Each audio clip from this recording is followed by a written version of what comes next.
ইনশাআল্লাহ আগমন করতে পারবে না। আমরা বারবার ক্ষমতার পালাবদল দেখেছি। এক দলকে বসাই, আরেক দলকে উঠাই, এক দলকে নামাই, আরেক দলকে ওদিকে ফেলে দেই, আরেক দলকে ক্ষমতার মস্তদে বসায় দেই। ফায়দা কি? আপনি আর আমি সাধারণ জনগণ দিন শেষে 100 টাকার সিরা নোট নিয়েই মিছিলের স্লোগান দেওয়া লাগে। কথা কয় না? 100 টাকার মিছিলে যাওয়ার পরে 100 টাকার সিরা নোট দেয়। কেউ কেউ তো শুধুমাত্র 1 কাপ চা দিয়েই সন্তুষ্ট করতে চায়। দিন শেষে আঙুল ফুলে কলা গাছ হয় নেতারা, আর জনগণ সারা জিন্দগি ভ্যান আর রিক্সা চালায় খায়। এজন্য ইসলামী ব্যবস্থাপনা ছাড়া কিয়ামত পর্যন্ত সময় দিলাম, সরকারের পালা বদল হবে, হাত বদল হবে, চাঁদাবাজ বদল হবে না, হতে পারে না। এজন্য কোরআন সুন্নাহ দরকার আছে কিনা? কোরআন সুন্নাহ দরকার আছে কিনা? আগামীর বাংলাদেশকে ইসলামের বাংলাদেশ হোক, এটা আমরা চাই তো ইনশাআল্লাহ। এই জন্য আবারও যখন কেউ আমাদের সামনে বারবার নামাজের কথা বলে, বিভিন্ন কথা বলে আমাদের কাছে ভোট চাবে, আমরা দেখব যে আসলেই তারা নামাজি কিনা।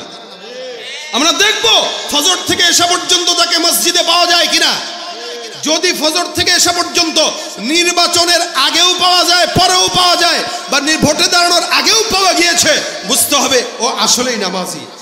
কিন্তু যারা শুধুমাত্র নির্বাচন আসার আগে আমাদেরকে ধোঁকা দেওয়ার জন্য মসজিদে যায়, এরা নামাজি নয়, এরা ভণ্ড।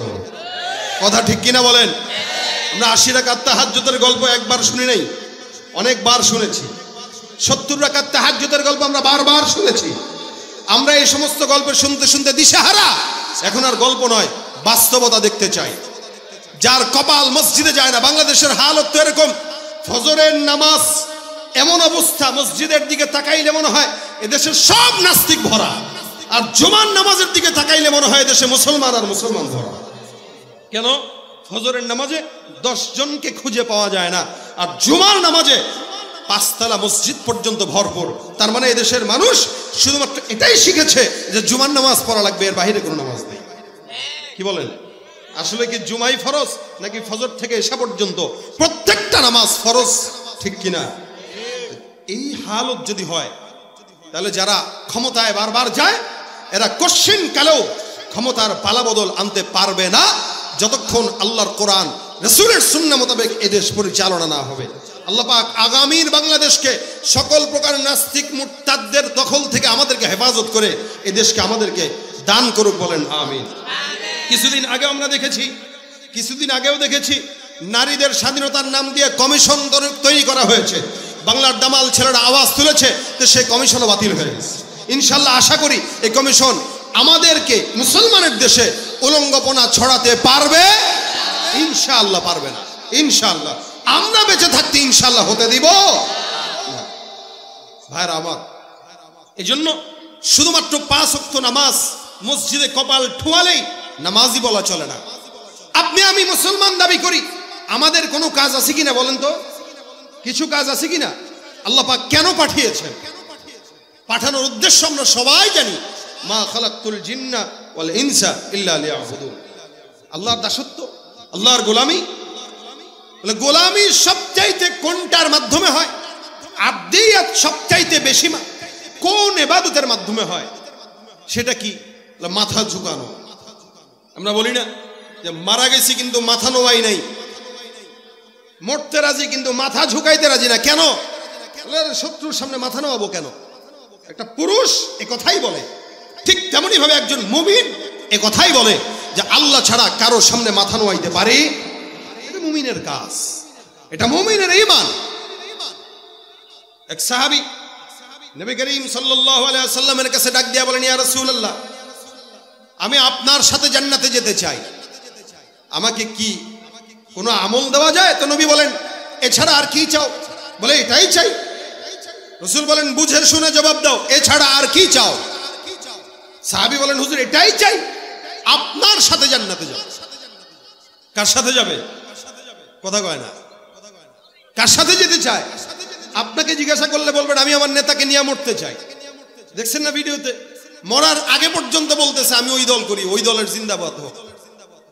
কত বড় বেহায়া, কত বড় নাফরমান, নিমখারাম হইলে দলের নেতার নাম নিয়ে নিয়ে মরাটাকে সৌভাগ্যের মনে করে। রাসূল সাল্লাল্লাহু আলাইহি ওয়াসাল্লাম বলতেছেন, সাহাবী কি চাও?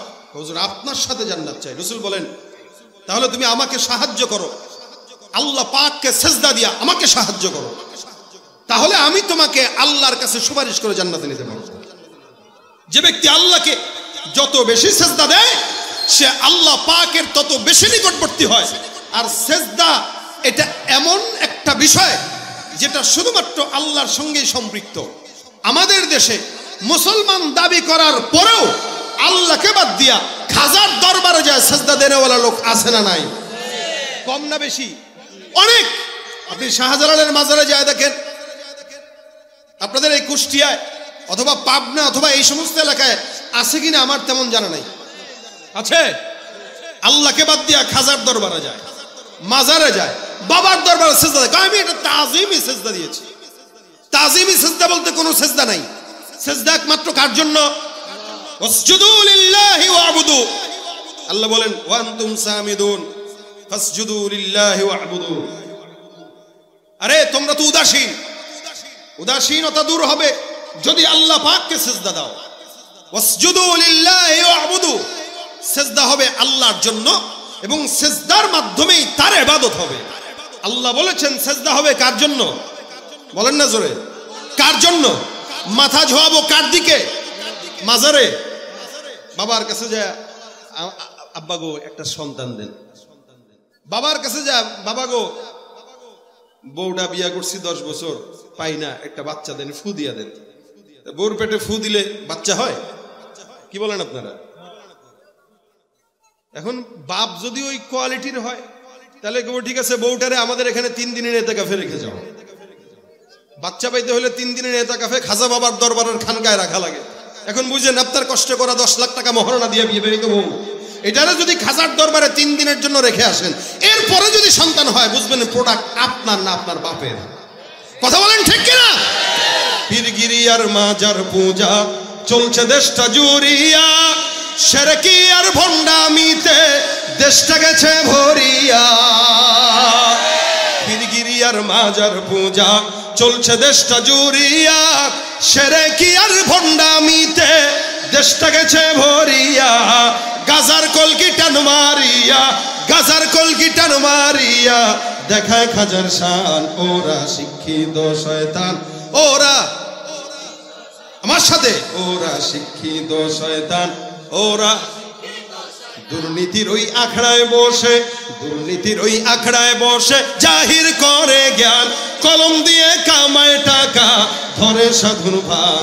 ওরা শিক্ষিত শয়তান, ওরা শিক্ষিত শয়তান, ওরা শিক্ষিত শয়তান, ওরা শিক্ষিত শয়তান। ঠিক কিনা? মাজারে যায় সিজদা দেওয়া যাবে? দিবেন? তাজিমি সিজদা দিবেন না। সিজদা কাউকে দেওয়া জায়েজ নেই, না বাপ, না মা, না স্বামী, না পীর, না বুজুর্গ। কোন পীর যদি বলে আমার পায়ে সিজদা দাও, বুঝতে হবে ওইটা আপনার আসল পীর না, ওইটা শয়তানের পীর। সিজদা হবে কার জন্য? ওয়াসজুদু লিল্লাহি ওয়া'বুদু, একমাত্র আল্লাহর জন্য সিজদা। দেখেন ভাই, আমি আপনি সিজদা না দিলেও আল্লাহর কোনো যায় আসে না। এই গোটা দুনিয়াতে যত আসমান জমিন যা কিছু নজরে আছে এগুলা কাকে সিজদা দেয়? আল্লাহকে সিজদা দেয়। এই যে গাছপালা দেখতেছেন আল্লাহকে সিজদা দেয়। ওয়াশ-শামসু ওয়াল কমারু বিহুসবান ওয়ান নাজমু ওয়াশ-শাজারু ইয়াসজুদান। তারকারাজি, সূর্য, চন্দ্র, পাহাড় পর্বত যা আছে সব সৃষ্টি জগৎ সিজদা একমাত্র কাকে দেন? আল্লাহকে দেন। এই সিজদা শুরু হয় আদম পয়গম্বর থেকে। যখন নাকি আল্লাহ পাক আদম নবীকে বানাইলেন তখন আল্লাহ পাক রব্বুল আলামিন সব ফেরেশতাদেরকে বলছেন উসজুদু লি আদম। আদমকে কি দাও? সিজদা দাও। এই সিজদা ইবাদতের নয়, এটা আল্লাহ পাকের আদেশ দেওয়া এবং মানবের যে সম্মান বেশি এটাকে প্রমাণের জন্য সব ফেরেশতাকে বলতেছেন উসজুদু লি আদম, তোমরা আদমকে সিজদা দাও। আদম একটা মানুষ। দেখেন ফাসাজাদাল মালাইকাতু কুল্লুহুম আজমাউন, সব সিজদা দিয়ে দিল ইল্লা ইবলিস। দেয় নাই কে? দেয় নাই কে? ওই যে যেই পীরের পায়ে সিজদা দেওয়া যে শয়তান হেঁটে যায় নাই, সবাই দিল, ইবলিস দেয় নাই। কেন? আল্লাহ বলছেন ক্বালা মা মানাআকা আল্লা তাসজুদা ইযা মারতুক। শয়তান কয় ক্বালা আনা খায়রুম মিন খলাকতানি মিন নারিন ওয়া খলাকতাহু মিন তিন। আমার আল্লাহ পাক ডাক দিয়া কয় শয়তান কে তোরে নিষেধ করলো? শয়তান তোমাকে আমি আল্লাহ সিজদা দিতে বললাম, সিজদা দাও নাই, কেন দাও নাই? শয়তান ডাক দিয়া কয় যুক্তিতে মিলে না। কিসে মিলে না? যুক্তিতে মিলে না। কেমনে যুক্তিতে মিলবে? আমি হইলাম আগুনের তৈরি, সে হইল মাটির তৈরি। আগুন উপরের দিকে যায়, মাটি নিচের দিকে যাবে। আমার মতো একজন আগুনের তৈরি সৃষ্টি মাখলুক, মাটি দ্বারা যার মাধ্যমে তৈরি হয়েছে, ওই মাটির তৈরি মানুষকে সিজদা দেওয়া আমার জন্য শোভা পায় না। আল্লাহ পাক বলেন যেহেতু শয়তান সিজদা দেয় নাই, অস্বীকার করলো, যার কারণে কিয়ামত পর্যন্ত তাকে লাঞ্ছিত অপমানিত শয়তান বানায় দিলাম। আল্লাহর আদেশ অমান্য করার কারণে কিয়ামত পর্যন্ত শয়তান। এখন শয়তানকে কিয়ামত পর্যন্ত যে শয়তান বানাইছে তার একটা রাগ আসেনি? এই দেখেন যেগুলা নাফরমান, এরা বাবার সঙ্গে নাফরমানিও করে, আবার বাবা মায়ের দিলে বাবার বিরুদ্ধে চক্রান্তও করে। শয়তান এবার ডাক দেয়া আল্লাহ আমার যেহেতু শয়তান বানায় দিছ, লাঞ্ছিত বানায় দিলা, আমাকে একটা অর্ডার দিয়া দাও, আমি যেটা বলবো ওইটা তুমি শুনবা কিনা? আল্লাহ পাক বলে বল তোর কি আশা? শয়তান বলে ক্বালা ফাবিইজ্জাতিকা লাউগফিয়ান্নাহুম আজমাইন। আপনার যত বান্দা আছে কিয়ামত পর্যন্ত সব বান্দাদেরকে আমি আল্লাহ পাক রব্বুল আলামিনের কুদরতি কদম বাদ দিয়া বাবার কদমে সিজদা দেওয়ার জন্য অনুপ্রাণিত করব। এই সুযোগটা মরণ পর্যন্ত, কিয়ামত পর্যন্ত আপনি আমাকে দান করে দেন। আল্লাহ পাক বলেন সব সুযোগ আমি আল্লাহ পাক রব্বুল আলামিন তোকে দান করলাম। এই জন্য আমার আল্লাহ ডাক দিয়া বলেন সুম্মা লাআতিয়ান্নাহুম মিন বাইনি আইদিহিম ওয়া মিন খালফিহিম ওয়া আন আইমানিহিম ওয়া আন শামাইলিহিম। শয়তান এমন একটা চিজ, আল্লাহ পাক রব্বুল আলামিন তাকে এমন একটা পাওয়ার দান করলেন যার কারণে শয়তান বান্দার ডান দিক থেকে, বাম দিক থেকে, পিছন দিক থেকে, সামনের দিক থেকে, চতুর্দিক থেকে বান্দাকে আল্লাহর ইবাদত থেকে দূরে সরানোর জন্য কিয়ামত পর্যন্ত চক্রান্ত করবে। যেই বান্দা দুর্বল ইমানদার, ওই বান্দা শয়তানের জালে পড়ে আল্লাহকে নয় খাজার দরবারে, লালনের দরবারে সিজদায় পড়ে থাকবে। আর যে শয়তানকে মানবে না তো সে মসজিদে চলে যাবে। ভাইরা আমার, আমার আল্লাহ পাক রব্বুল আলামিন ডাক দিয়া বলেন আলিল্লাহি ইয়াসজুদু মা ফিস সামাওয়াতি ওয়া মা ফিল আরদ মিন দাব্বাতিন ওয়াল মালাইকাতু ওয়া হুম লা ইস্তাকবিরুন। আসমানের দিকে তাকাও, জমিনের দিকে তাকাও, পাহাড়ের দিকে তাকাও, সমুদ্রের দিকে তাকাও, গোটা আসমানের জমিনের মধ্যে যা কিছু আছে আল্লাহ পাক রব্বুল আলামিন বলেন ওয়ালিল্লাহি ইয়াসজুদু মা ফিস সামাওয়াতি ওয়া মা ফিল আরদ। আসমানের জমিনের মধ্যে যা কিছু দেখা যায় এই সব কিছু আমি আল্লাহ পাক রব্বুল আলামিনকে সিজদা দেয়। সুবহানাল্লাহ, জোরে বলেন সুবহানাল্লাহ। আসমানে যা আছে, জমিনে যা আছে, জমিনে কি কি আছে? জমিনে খাল বিল আছে, নদী নালা আছে, এই জমিনের ভিতরে মানুষ বসবাস করে, পাহাড় পর্বত আছে, গাছপালা আছে, যা কিছু আছে। আসমানে কি আছে? আসমানে মেঘমালা আছে, তারকারাজি আছে, সূর্য আছে, চন্দ্র আছে। এই সব কিছু আল্লাহ পাক রব্বুল আলামিন বলেন এরা কোনো প্রকার অহংকার ছাড়াই আমি আল্লাহর কদমে সিজদা দেয়। ওয়ালিল্লাহি ইয়াসজুদু মা ফিস সামাওয়াত, আসমানে যা আছে এরাও সিজদা দেয়। এ মুসলমান নবীর উম্মত বুঝবেন, রাসূল করিম সাল্লাল্লাহু আলাইহি ওয়াসাল্লাম বর্ণনা করেন আসমান কত বড়, বিশাল বড়। আসমানের মধ্যে আল্লাহর হাবিব বলেন 4 আঙ্গুল পরিমাণ জায়গা খালি নাই, যেই জায়গায় আল্লাহর ফেরেশতা নাই, আর ওই ফেরেশতারা আল্লাহ পাকের কদমে সিজদা করত অবস্থায় নাই। রাসূল সাল্লাল্লাহু আলাইহি ওয়াসাল্লাম বলেন আসমানে 4 আঙ্গুল জায়গা খালি নাই। এখন আসেন আসমানটা কত বড়? আপনার আমার কাছে মনে হবে যতটুকু দেখি মনে হয় এতটুকুই, বলে না না। বিদায় নিহায়ার ভিতরে উল্লেখ আছে আসমান এখান থেকে, জমিন থেকে প্রথম আসমান পর্যন্ত আল্লাহর রাসূল বলেন 500 বছরের দূরত্বের রাস্তা। সুবহানাল্লাহ, আরো জোরে বলেন সুবহানাল্লাহ। এখান থেকে প্রথম আসমান পর্যন্ত কয়শো বছর? 500 বছর যাবার পর প্রথম আসমানের যে পৌরত্ব আছে, মোটা ছাদের একটা মোটা আছে, একটা ছাদ কয় ফুট, কতটুকু ঢালাই হয়? 6 ইঞ্চি, 5.5 ইঞ্চি। বলে ওই আসমানের যে ঢালাইটা আল্লাহ দিয়েছেন, রাসূল বলেন এই ঢালাইটাও আবার 500 বছরের রাস্তা। প্রথম আসমানের পর আবার দ্বিতীয় আসমান, ওই দ্বিতীয় আসমান পর্যন্ত 500 বছরের পথ। দ্বিতীয় আসমান আবার যখন মোটা হয় ওটা 500 বছরের রাস্তা। দ্বিতীয় আসমান থেকে তৃতীয় আসমান পর্যন্ত আবার 500 বছরের পথ।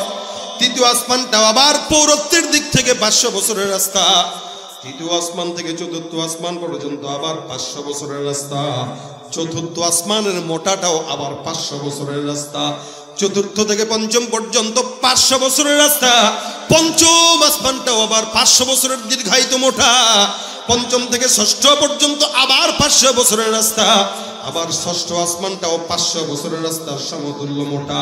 ষষ্ঠ আসমান থেকে নিয়ে সপ্তম আসমান পর্যন্ত আরো 500 বছরের রাস্তা। সুবহানাল্লাহ। ওখানে আবার সীমান্তের বড়ই গাছের কথা হাদিস উল্লেখ আছে, তারপরে আবার একটা বকরির কথা উল্লেখ আছে, এরপর আল্লাহ পাকের আরশ, তারপরে কুরসি, তারপরে আমার মালিকের স্থান।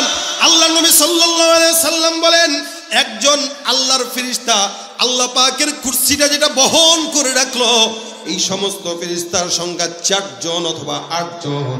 নবী করিম সাল্লাল্লাহু আলাইহি ওয়াসাল্লাম বলেন, আল্লাহর আরশ আর কুরসিটাকে যেই সকল ফেরেশতারা বহন করে রাখলো, একটা ফেরেশতার বর্ণনা আমি তোমাদেরকে দেই, তোমরা বুঝবা। ওই ফেরেশতার কানের লতি থেকে নিয়ে কাঁধ পর্যন্ত 500 বছরের রাস্তার দীর্ঘ লম্বা। বিশাল বড় এই জমিন আসমান, বান্দাদেরকে আল্লাহ পাক জমিনের মালিকানা দিয়েছে, কিন্তু আসমানের মালিকানা কাউরে আল্লাহ দেয় নাই। এই জন্য আসমানের তারকা কেউ বলতে পারে না ওই তারকাটা আমার, কেউ এটা বলতে পারে না ওই সূর্যটা আমার, চন্দ্রটা আমার। এ মুসলমান নবীর উম্মতের দল, আল্লাহ পাক রব্বুল আলামিন গোটা আসমানের মালিকানা আল্লাহ পাকের কাছে নিয়ে নিলেন, জমিনটাকে বান্দার কাছে দিয়ে দিলেন। আল্লাহ বলেন, আসমান আর জমিনের মধ্যে যা কিছু আছে নজরে পড়ে, এই সব মাখলুকাত কেবলমাত্র অহংকার ছাড়া, ভেজাল ছাড়া, রিয়া ছাড়া 24টা ঘন্টা আমি আল্লাহর কুদরতি কদমে সেজদা দিয়া থাকে। সুবহানাল্লাহ, জোরে বলেন সুবহানাল্লাহ। কার জন্য দেয়? কার জন্য দেয়? এ মুসলমান, সেজদা এমন একটা ইবাদত, নবী করিম হাদিস শরীফে ডাক দেয়া কয়, আকরাবু মা ইয়াকুনুল আবদু মির রাব্বিহি ওয়া হুয়া সাজিদুন ফাআকসিরুদ দুআ। আল্লাহর হাবিব সাল্লাল্লাহু আলাইহি ওয়াসাল্লাম বলেন, সিজদা এমন একটা ইবাদত, যে ইবাদতটা বান্দা যত বেশি করবে আল্লাহর সঙ্গে বান্দার সম্পর্ক তত গভীর হয়ে যাবে। সুবহানাল্লাহ। কোরআন তেলাওয়াত করলেন, কোরআনের ভিতরে সিজদার আয়াত চলে আসলো।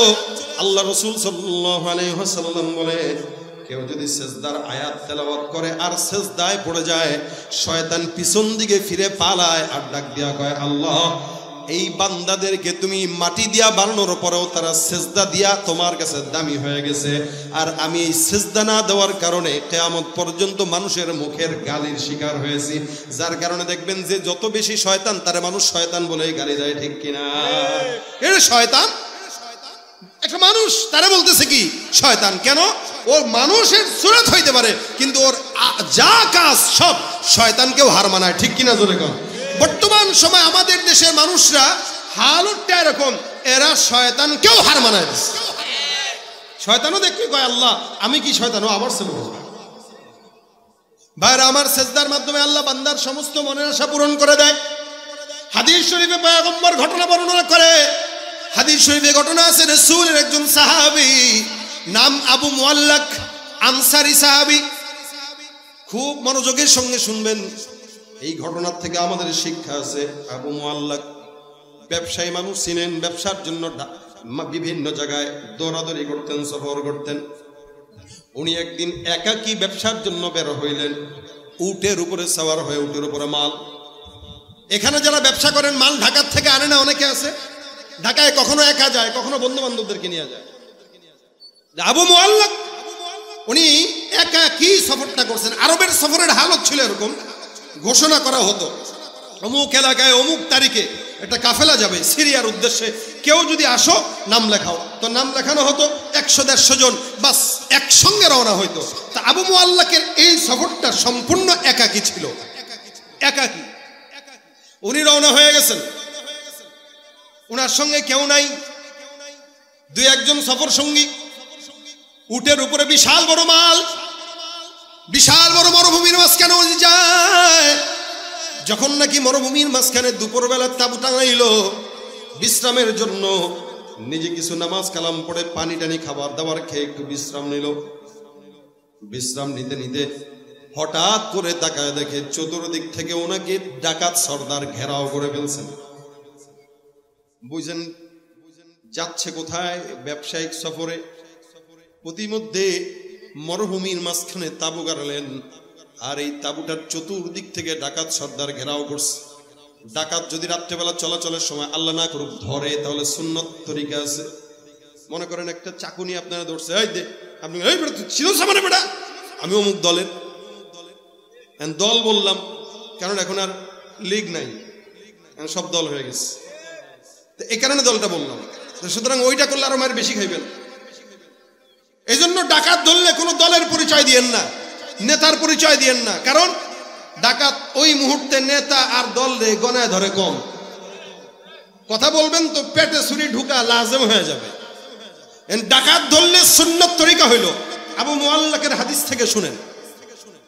ডাকাত ধরবে, ভাই সারেন্ডার হয়ে গেল, ভাই যা আছে নিয়ে আছে, দয়া করে আমার আঘাত দিস না। তখন ডাকাত চিন্তা করবে না এই লোক নিরাপদ, ভাই নে দে ভাগ। এরকম করে আবু মুআল্লাক কেউ ধরছে। আবু মুআল্লাক কয়, ভাই যা আছে নিয়ে নাও, আল্লাহর রাস্তায় গায়ের মধ্যে হাত দিও না। কি বলছেন? গায়ে হাত দিও না, যা আছে নিয়ে যাও। ওই যে উটের উপরে বোঝাই যত সম্পদ আছে দিয়ে দিলাম, ভাই বিবি আছে বাচ্চা আছে, দয়া করে মানিস না, আমার বাঁচার দরকার। আবু মুআল্লাক বলে, ভাই আমার দয়া করে বাঁচাও, কিন্তু ডাকাতটা হলো শেষরা, কিছু সন্ত্রাসী আছে মারে নেয়, এই ডাকাতটা এই কোয়ালিটির করে আনে না। আমি এমন ডাকাত, তুমি আমার নাম শুনো নাই, আমি যাকে ধরি তাকে মারি, সম্পদ নেই, বাঁচার কোনো উপায় নাই। আবু মুআল্লাক কয়, ভাই সন্তান আমার ছোট, দয়া করে আমাকে বাঁচাও, আমার জন্য একটু মায়া করো, আমার একটু সুযোগ দাও, যা আছে তুমি নিয়ে নাও। ডাকাতটা কয়, না, ধরা যেহেতু খেয়ে গেছো, ধরা খাইছো, মরবা নিশ্চিত, বেশি কথা বলা দরকার নেই, শেষ কোনটা ইচ্ছা একটু বলো, শেষ ইচ্ছা কোনটা এটা বলো। আবু মুআল্লাক ডাক দিয়া বলে, শেষ ইচ্ছা কোনটা? শেষ ইচ্ছাটা বর্ণনা করতে যায় বলতেছেন, আমার শেষ ইচ্ছা হলো 2 রাকাত নামাজ পড়তে দাও, আল্লাহর কাছে আমি সর্বশেষ সেজদাটা দিয়া মাওলার একটু প্রিয় হয়ে নেই। ডাকাত ডাক দিয়া বলে, আরে বেটা তোর মতো কত বুজুর্গ দেখলাম শেষ সেজদা দিয়া পার পায় নাই। মনে রাখবেন সব সেজদা সমান নয়, কিছু সেজদা আছে আল্লাহর দরবারে বেশি প্রিয় হয়ে যায়, আর কিছু সেজদা আল্লাহর দরবারে গ্রহণ হয় না, ঠিক কিনা? আবু মুআল্লাক রাদিয়াল্লাহু তাআলা ডাক দিয়া বলে, আমার 2 রাকাত নামাজ পড়ার সুযোগ দাও, আমি আমার মাওলার দরবারে সেজদা দিব। আল্লাহর দরবারে সেজদা দেওয়ার জন্য আবু মুআল্লাক দাঁড়ায় গেল, ওযু করলো, নামাজ দাঁড়াইলো। এবার ডাকাত সর্দার ডাক দিয়া কয়, তাড়াতাড়ি নামাজটা শেষ কর। পিছন থেকে খোঁচায়, এ বেটা তাড়াতাড়ি নামাজ শেষ কর। আবু মুআল্লাক বলে, সেজদার ভিতরে যখন গেলেন, খুব বুঝেন সেজদা গেছে, সেজদার ভিতরে যে এবার দোয়া করে। আবু মুআল্লাকের হৃদয়ের মধ্যে ভয়, এই সময় নিয়ে চিন্তা করতেছে, আল্লাহ আমি যেই মুহূর্তে যেই জায়গাটা আছি, এই জায়গাটা তুমি মালিক ছাড়া আমার কেউ নাই।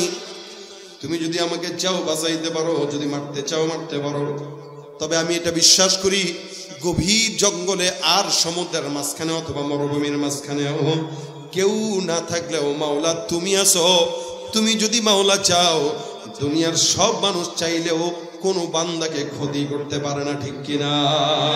তুমি পারো করতে মোচন অভাব দুঃখী লোকের, তুমি পরম মুক্তিদাতা।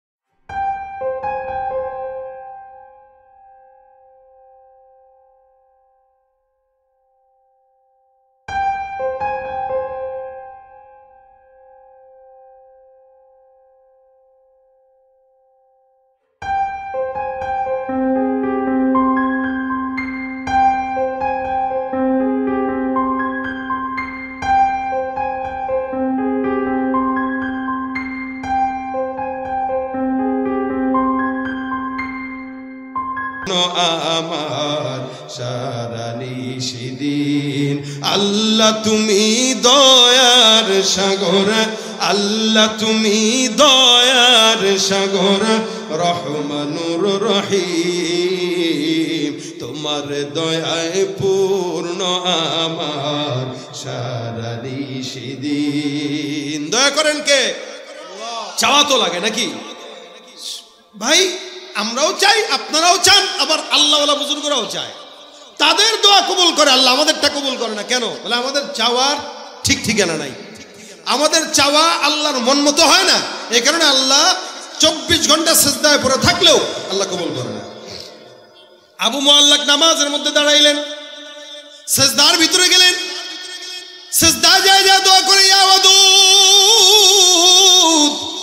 ইয়া ওয়াদুদ ইয়া ওয়াদুদ ইয়া যাল আরশিল মাজিদ ইয়া ফাআলাল লিমা তুরিদ আসআলুকা বিইজ্জিকাল্লাযী লা ইউরাম ওয়া মুলকিকাল্লাযী লা ইউদাম ওয়া বিনূরিকাল্লাযী মালাআ আরকানা আরশিক আন তাকফিনি শাররা হাযাল লাস ইয়া মুগীসু আগিসনি ইয়া মুগীসু আগিসনি ইয়া মুগীসু আগিসনি।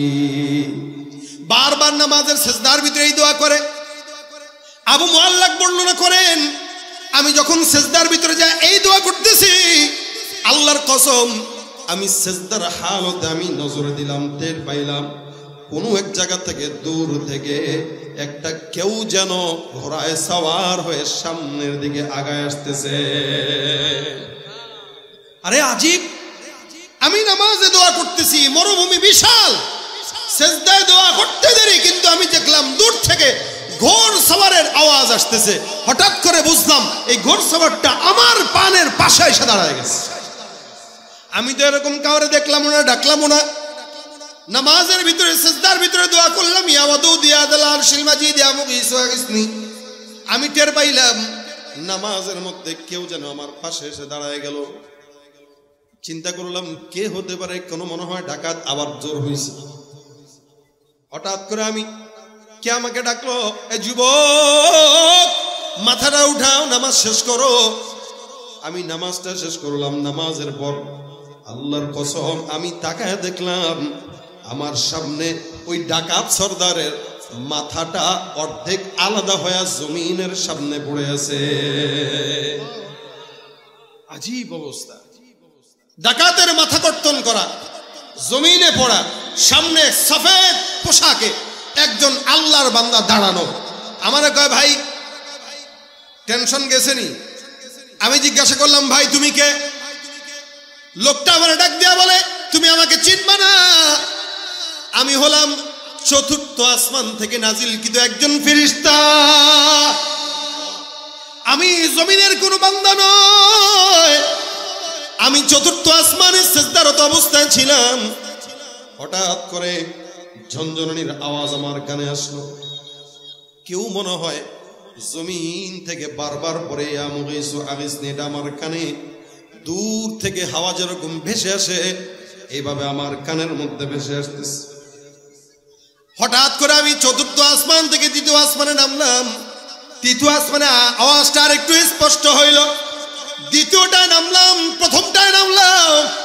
হঠাৎ করে আমার মাওলা আমাকে ডাক দিয়া বলতেছে, ফেরেশতার দলেরা, জমিনে আমার একজন বান্দা বিপদের সম্মুখীন, তোমরা কে আসো? ওই বান্দাকে আমি আল্লাহর তরফ থেকে যে সাহায্য করে আসো।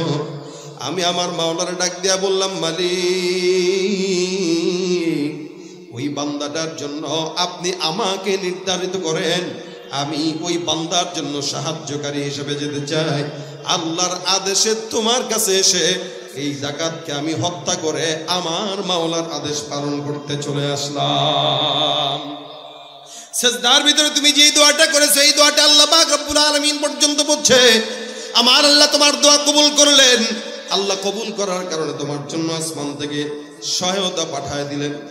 মুসলমান ভাইরা আমার, প্রশ্ন করি, জবাব দেন তো, যে আল্লাহ পাক ১৫০০ বছর আগে আবু মুআল্লাককে সাহায্য করলো, ওই আল্লাহ এখনো আছে না নাই?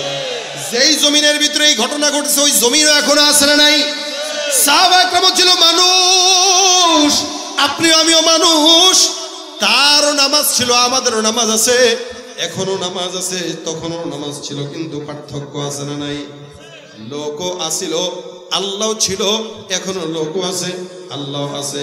তখনও জমিন ছিল, এখনো জমিনও আছে, কিন্তু সেই ঈমান আর ইখলাস আর তাকওয়া নাই, যার কারণে আমাদের সমাজে নামাজি বান্দা থাকতেও ঘুষখোর আর সুদখোরের কমতি হয় না। ঠিক কিনা?